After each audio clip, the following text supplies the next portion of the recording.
Welcome to Chapter 4 of The Unseen Realms, a saga of Berber mythology. After their success in lifting the curse from Tighdween, the travelers were feeling confident and united. However, their harmony was soon to be shattered by the actions of one of their own, Axel. Axel had always been a bit of a loner, preferring to keep to himself and not getting too close to the others. Despite this, the travelers had come to trust and rely on him as a valuable member of the group. One day, while the travelers were in the town of Amar, Axel disappeared without a trace.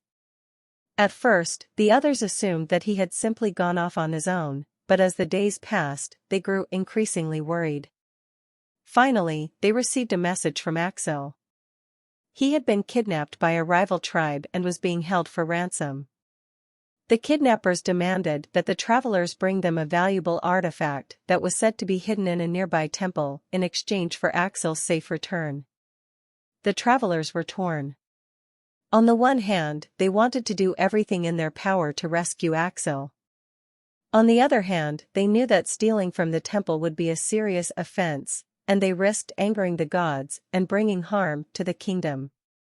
After much discussion, the travelers decided to go ahead with the plan and attempt to retrieve the artifact from the temple. However, they soon discovered that they were not the only ones interested in the artifact. A group of bandits had also learned of the temple's location and were already there when the travelers arrived. In the ensuing battle, the travelers were able to retrieve the artifact but suffered several injuries. As they made their way back to the kidnappers' hideout, they began to suspect that something was not quite right. Axel had always been a bit mysterious, but now they began to wonder if he had orchestrated his own kidnapping in order to obtain the artifact. Their suspicions were confirmed when they arrived at the kidnappers' hideout and found Axel waiting for them. He had indeed set up the whole thing, hoping to obtain the artifact for his own purposes. The travelers were furious and betrayed by Axel's actions. They handed him over to the authorities and decided that he could no longer be trusted as part of their group. After Axel's betrayal, the travelers continued on their journey without him. They were disappointed and saddened by his actions, but knew that they had to move forward without him. However, their troubles were far from over. A few days after Axel's capture, the travelers were ambushed by a group of bandits. The bandits were led by a man named Malik, who was known for his ruthless tactics and his hatred of travelers like the group. The travelers were outnumbered and outmatched, but they refused to give up without a fight. They battled fiercely against the bandits, using all their skills and weapons to defend themselves. Just as it seemed like all hope was lost, they heard the sound of galloping hooves in the distance. It was the kingdom's army, led by none other than King Tefut herself.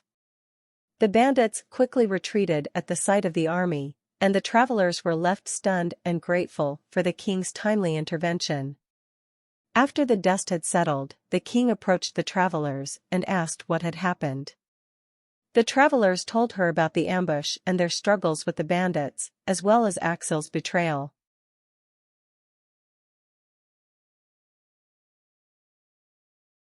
The king listened carefully to their story and ordered for Axel to be brought to trial.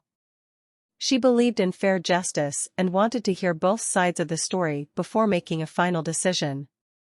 At the trial, Axel pleaded guilty to his crimes but tried to justify his actions by saying that he needed the artifact to save his village from a terrible disease.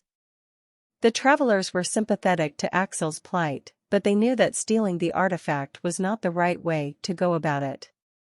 The king ultimately decided to sentence Axel to a year in prison for his crimes. The travelers were relieved that justice had been served, but they were also saddened by Axel's fate. They knew that he had made a mistake, but they also hoped that he would learn from it and become a better person. I hope you enjoyed the chapter's story. See you again in the next chapter.